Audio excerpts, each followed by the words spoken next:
সন্ত্রাসী নাথান বমের উত্থান। এককালের গরিব নাথান সম্প্রতি ইডেন পাড়ায় 5 তলা ফাউন্ডেশন দিয়ে ভবন তৈরি করছেন। নির্মল শান্তির আবাসভূমি পাহাড়ি এলাকায় হঠাৎ আতঙ্ক ছড়াচ্ছে সন্ত্রাসবাদ গোষ্ঠী কেএনএফ। নাথান বম নামের এক সন্ত্রাসীর হাত ধরেই এই উগ্র গোষ্ঠীর সৃষ্টি। আসুন জেনে নিই কিভাবে সন্ত্রাসী নাথান বমের উত্থান।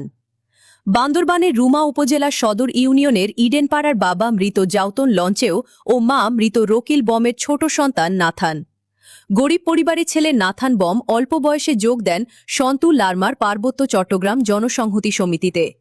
সেখান থেকেই মূলত সন্ত্রাস ও উগ্রবাদ শিক্ষা শুরু।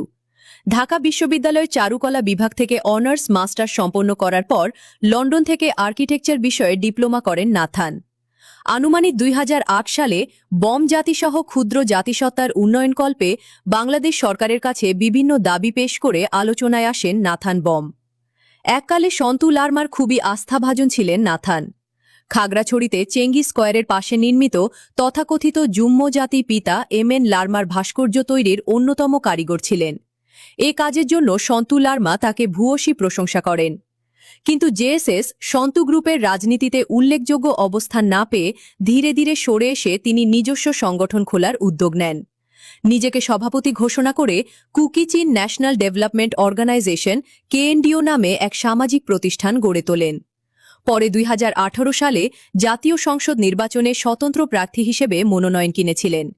সমর্থকদের স্বাক্ষরপত্রে জাল স্বাক্ষরপত্রে তার মোখর পাওয়ায় তার মনোনয়ন ফর্ম বাতিল হয়ে যায়। এরপরই উগ্রতায় জড়িয়ে পড়েন তিনি। সূত্র বলছে নাথান বম ভারতের মণিপুরে আছেন। দলের ফান্ড সংগ্রহের জন্য জঙ্গি গোষ্ঠী এবং ইউরোপিয়ান দেশসমূহে যাতায়াত করেন।